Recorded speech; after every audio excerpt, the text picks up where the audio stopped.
Welcome back. In focus हैं Athar Kazmi, senior तज्जिया निगार और सहाफ़ी। बेहद शुक्रिया फॉर जॉइनिंग अस। अतहर, गुज़िश्ता रोज़ जो प्रेस ब्रीफिंग हुई DGISPR की, जिसकी गूंज मैं समझती हूँ कि अब काफ़ी अरसे तक सियासी मंजरनामे पर रहेगी। आप क्या होता देख रहे हैं? तहरीक इंसाफ के ख़िलाफ़ हुकूमत किस किस किस्म के एक्शन ले सकती है, या जैसे कल कहा गया कि ये रिस्पॉन्स है डायरेक्ट, जिस तरह की असॉल्ट इमरान खान और उनका सोशल मीडिया या उनका बयानिया करता आया है? वैसे तो प्रेस कॉन्फ्रेंस के अंदर भी उनसे पूछा गया तो उन्होंने कहा कि हम अपनी इनपुट देंगे, लेकिन एंड ऑफ द डे रियासत ने फैसला करना है, हुकूमत ने फैसला करना है। हुकूमत पहले भी तहरीक इंसाफ के ऊपर पाबंदी के हवाले से ये सारी बातें तो करती रही, लेकिन एक इंपॉर्टेंट चीज ये है कि हुकूमत का जो सियासी फंक्शन है, हुकूमत ने देखे ना, एक सियासी मैदान के अंदर एक काउंटर पॉलिटिकल नैरेटिव लेके आना है। चीजें इस नहज पे क्यों पहुंची कि इसमें दो कोई राय नहीं है कि इमरान खान साहब की जानिब से ऐसे बयानात आए जिसमें टारगेट भी किया गया, इदारे का जिक्र भी हुआ, लेकिन जो सियासी हुकूमतें होती हैं वो एक तरह से सियासी कुशन होती हैं और वो इन सारी चीजों का मुकाबला करती हैं। तो वो जो काउंटर नैरेटिव आपको पॉलिटिकल जमातों की जानिब से, वो जमातें जो हुकूमत में है, जो उन्होंने बनाना था, वहां पे हमें बहुत ज्यादा कमजोरी नजर आती है। देखिए ना, इमरान खान साहब तो 2 साल से जेल में हैं, उनकी तस्वीर भी बाहर नहीं आ सकती। बिलावल साहब बाहर हैं, मरियम बीबी बाहर हैं, मियां साहब हैं, शहबाज शरीफ साहब हैं, जरदारी साहब हैं। ये सब किस मर्ज की दवा है? ये हुकूमत भी कर रहे हैं, और अगर इदारों को कोई टारगेट कर रहा है तो भाई हुकूमत उसके मुकाबले में क्या सियासी जवाब दे रही है कि इदारों को खुद आके जवाब देना पड़ रहा है। तो मुझे ये लगता है कि काफी हद तक सियासी नाकामी मुझे इस हुकूमत की नजर आती है। ठीक है, वो नाकामी तो नजर आती है, लेकिन अब क्या इनके ऊपर ये प्रेशर है कि इन्हें अब एक्शन लेना होगा, क्योंकि इदारे को खुद सामने आना पड़ा? देखिए, मेरे ख्याल में वो जो बहुत सारी चीजें पहले ही पसे पर्दा तो चल ही रही थी। तहरीक इंसाफ के लिए कोई इस वक्त कोई फूलों की सेज तो नहीं सजी हुई। तहरीक इंसाफ के साथ जो हो रहा है वो तो सबके सामने है, और हुकूमत की भी यकीनन ख्वाहिश होगी कि उनके खिलाफ एक्शन लिया जाए, लेकिन उसमें कुछ चीजें फिर आड़े आ जाती हैं। एक तो आपको पता है वो मुल्क की सबसे बड़ी सियासी जमात है, उसने सबसे ज्यादा वोट लिया। एक ऐसा सूबा जहां पे दहशतगर्दी के मसाइल हैं, जहां पे भारत की प्रॉक्सीज वहां पे दहशतगर्दी कर रही हैं, भारत की कोशिश है कि वहां पे मजीद जो है फसाद फैलाया जाए। फिर बलोचिस्तान की भी सूरत हाल हमारे सामने है, तो उधर उनकी हुकूमत है खैबर पख्तूनख्वा के अंदर, पाकिस्तान तहरीक इंसाफ की। तो क्या वहां पे गवर्नर राज लगाया जा सकता है, उनकी हुकूमत को खत्म किया जा सकता है? तो सियासी तौर पर मुझे ये लगता है कि हुकूमत के पास ऑप्शंस कोई बहुत ज्यादा नहीं है। अच्छा। हाँ, सियासी प्रेशर बिल्ड करने की कोशिश की जाएगी, पर क्या अचानक कोई तहरीक इंसाफ के ऊपर पाबंदी लगने जा रही है, या तहरीक इंसाफ की हुकूमत का खात्मा करके वहां पे गवर्नर राज लग जाएगा? मुझे ये आने वाले चंद दिनों के अंदर या हफ्तों के अंदर मुझे होता हुआ नजर नहीं आ रहा। अच्छा, आपको नजर नहीं आ रहा, लेकिन आपसे कबल महमूद मौलवी साहब हमारे साथ थे इसी प्रोग्राम में, और आपको मालूम है कि वो जिस तरह से कोशिशें कर रहे थे अलॉन्ग विद फवाद चौधरी, इमरान इस्माइल और दीगर, उसमें और भी उनके दोस्त शामिल हैं। वो कहते हैं लेट द डस्ट सेटल, और उसके बाद वो बात करेंगे तहरीक इंसाफ की जो एग्जिस्टिंग पार्लियामेंटेरियंस हैं या क़यादत है कि जमात को चलना चाहिए, और उन्हें MQM का एग्जाम्पल दिया। तो क्या उस किस्म की प्लेबुक हरकत में आ रही है कि जिसमें MQM की तर्ज पे वो बानी से अलहदगी की ऐलान करें और उसके बाद जो है वो अपनी जमात को चलाते रहें? And is that possible? देखिए, ये ख्वाहिश तो हुकूमती जमातों की पहले दिन से है। आए रोज कोई ना कोई माइनस इमरान फार्मूला पेश किया जाता है, लेकिन ये हो नहीं सकता है। ना ही कोई एफिडेविट वाले कोई बहुत ज्यादा बंदे सामने आ जाएंगे, ना कोई फॉरवर्ड ब्लॉक बनेगा। आप देख लेना 3 सालों के दौरान जो कुछ होता रहा वो हमारे सामने है। हर चीज के अंदर आप जब जब कुछ भी कर रहे होते हैं तो आपका ईंधन इस्तेमाल हो रहा होता है, चाहे वो आपकी ताकत हो, इंतजामी ताकत हो, सियासी आपका कैपिटल हो। तो वो इस हद तक ये यूज कर चुकी है हुकूमत कि ये मुझे होता हुआ नजर नहीं आ रहा कि इमरान खान की जात को अलहदा कर दिया जाएगा और अंदर से कोई PTI बन जाएगी। वो इस वक्त हो नहीं सकता। बाकी ये है कि सियासी एंगेजमेंट की जो वो बात करते हैं वो बड़ी उसमें वजन है। देखिए ना, अगर आप देखें, अगर शाह महमूद कुरैशी साहब को अब तक जमानत मिल चुकी होती, वो बरी हो चुके हैं। अगर शाह साहब जाके इमरान खान साहब से मिलते तो आप समझते हैं कि बाहर आके शाह साहब इस किस्म के बयानात देते, या फिर यास्मीन राशिद साहिबा की जमानत हो चुकी होती, दीगर जो उनके रहनुमाए असद कैसर साहब हो जाएं, आतिफ खान साहब हो जाएं, दीगर सीनियर लोग हैं, उनकी मुलाकातें हो रही होती इमरान खान साहब से, तो क्या बाहर इस किस्म का बयानिया बनता? तो वो जो पॉलिटिकल जो लीडरशिप है उसको अगर आप रिस्ट्रिक्ट करेंगे तो फिर आप दूसरी तरफ से नैरेटिव तो एक्सट्रीम की तरफ जाएगा, और अनफॉर्चुनेटली जो लैक ऑफ सियासत है उसकी वजह से ये माहौल के अंदर हमें तलखी नजर आती है। अच्छा, एक तो देखिए जो हुकूमत की आपने कहा कि तहरीक इंसाफ के साथ जिस किस्म का सलूक रवा रखा है वो अपनी जगह, लेकिन आपने जो तहरीक इंसाफ से सियासी मुलाकातों का जिक्र किया, मैं इससे एग्री करती हूँ कि शायद अगर असद कैसर मिलने गए होते या दीगर रहनुमा जो हैं, जो सियासी हैं, वो अगर इमरान खान साहब सख्त बात करते भी तो शायद बाहर आकर वो उसको इस तरह से बयान ना करते जो अब तक की जा रही है। तो आपको लगता है कि मौजूदा सियासी क़यादत ने भी तहरीक इंसाफ और खुसूसन इमरान खान को एक तरह से नुकसान ही पहुंचाया है? नहीं, मैं ये नहीं समझता, टू बी ऑनेस्ट नादिया। देखें, जो भी है गलत है या सही है, हम हो सकता है कि उससे इत्तेफाक ना करें, लेकिन वो पॉलिटिक्स इमरान खान की है। ओके। वो किसी के कहने पे नहीं कर रहे, जो कुछ भी कर रहे हैं वो ओन कर रहे हैं।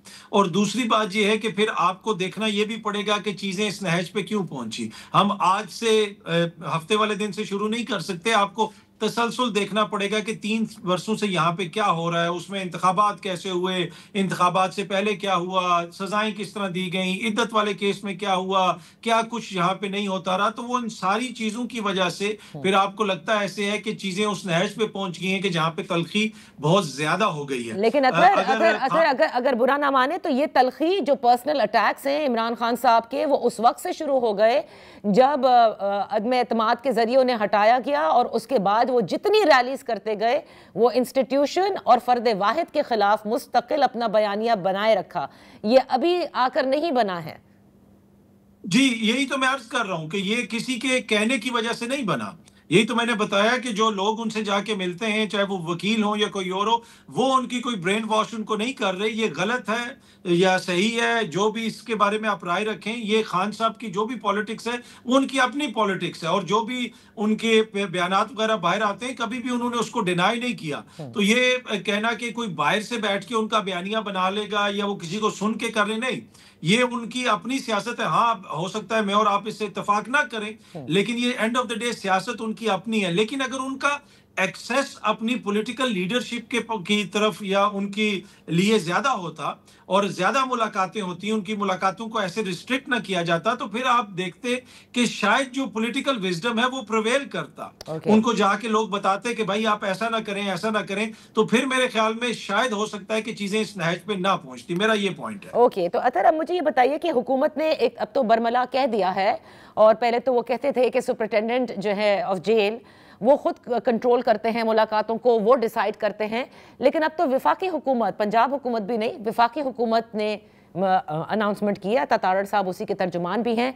वो कहते हैं कि अब मुलाकात बिल्कुल नहीं करने दी जाएगी किसी को भी, और बहनों का भी जिक्र वो करते हैं कि वो सियासी मुलाकातें हैं, सियासी बात ही होती है, लिहाजा मुलाकातें बिल्कुल बंद हैं। अब यहाँ से एक तो मुलाकात बंद करना यानी पाबंदी आयद कर देना एक एक्शन तो हमें ये नजर आता है, दूसरा और क्या एक्शन हो सकता है आपकी नजर में? देखिए, यकीनन मुलाकातों को रिस्ट्रिक्ट करने की कोशिश की जाएगी, और उसके अलावा अब खैबर पख्तूनख्वा के अंदर जो हुकूमत है उस पर भी दबाव हो सकता है बढ़ाया जाए। गवर्नर राज की बातें तो पहले ही हो रही थी, लेकिन मौजूदा हालात के अंदर क्या वो मुमकिन हो सकेगा, वो उसके ऊपर एक बहुत बड़ा सवालिया निशान है।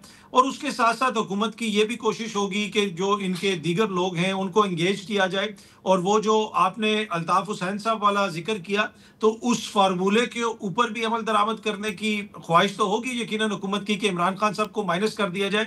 लेकिन अब चीजें उस जगह पे पहुंच चुकी हैं कि जहां पे ये फौरी मुझे होता हुआ नजर नहीं आ रहा कि कोई न्याय बीच में से ग्रुप निकल आएगा और तहरीक इंसाफ माइनस इमरान खान आगे काम करेगी। ये हुकूमत की ख्वाहिश तो हो सकती है, लेकिन फिलहाल मुझे स्टेटस को ही बरकरार नजर आ रहा है। हुज़ैफा रहमान साहब ने तो कल हमारे प्रोग्राम में ये कहा था कि नहीं, गवर्नर राज नहीं खैबर पख्तूनख्वा में लगाया जाएगा, वहाँ पे जो 26 आज़ाद अरकान हैं वो मुहिब वतन हैं और वो अदम एतमाद भी मिलकर ला सकते हैं। बेशक वो पीपल्स पार्टी के साथ हो ना हो, वो PMLN को पसंद करे ना करे, लेकिन जब वो ये देखेंगे कि इमरान खान एंटी स्टेट हैं और ख़तरा है नेशनल सिक्योरिटी के लिए, तो यकीनन वो फिर आगे आएंगे। तो क्या इस पर भी काम हुकूमत कर रही है?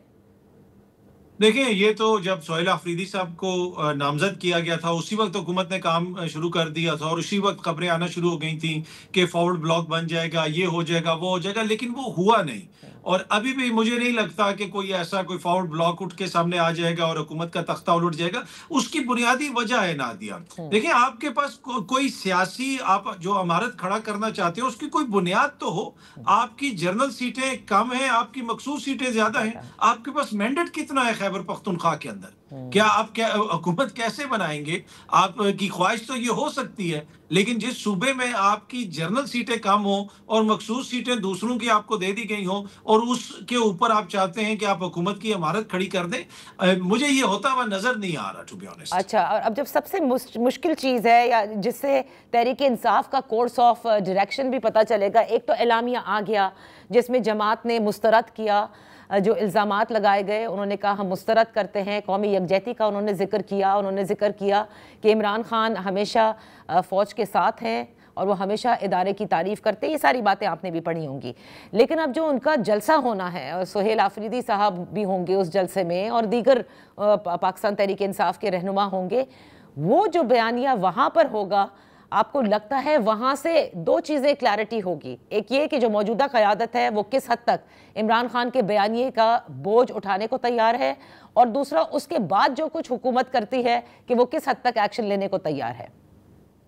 देखिए, ये बड़ा इंपॉर्टेंट पॉइंट है। असल आपको रिस्पांस कल ही आएगा जलसे के अंदर, उधर से पता चलेगा कि मुल्क का सियासी माहौल फिर आगे किस तरफ जा रहा है, किस किस्म का आगे उन्होंने कोर्स ऑफ एक्शन लेना है, क्या वो हुकूमत को एंगेज करेंगे, जारहाना को जवाब दिया जाएगा। तो कल का जलसा उस हवाले से बड़ा इंपॉर्टेंट है। वैसे तो कहा जा रहा था कि शायद ये कोई प्रेस कॉन्फ्रेंस वगैरह भी करें, लेकिन वो नहीं मुझे पता कि वो पीटीआई के प्लेटफॉर्म से होगी या फिर तहरीक तहफ़्फ़ुज़ आईन पाकिस्तान के प्लेटफॉर्म से होगी। लेकिन असल जो रद्द अमल आएगा वो कल आएगा। वी होप कि वो एक रैशनल बात की जाए, एक सियासी बात की जाए, क्योंकि देखें नादिया, इस वक्त जो खैबर पख्तूनख्वा के अंदर सिचुएशन है वो बड़ी वाज़ेह है कि वहां पे जिस तरह की दहशतगर्दी हो रही है, वहां पे जिस तरह भारत का आपको फुटप्रिंट नजर आता है, तो ये चीजें बहस करने के लिए मीडिया में तो बड़ी अच्छी है कि उसने ये कह दिया, उसने वो कह दिया, लेकिन क्या ये इस वक्त हम अफोर्ड कर सकते हैं? मेरा नहीं ख्याल। हमें इस पे रैशनली देखना पड़ेगा और हम उम्मीद यही करते हैं कि दोनों साइड से, वफाकी हुकूमत की साइड से भी और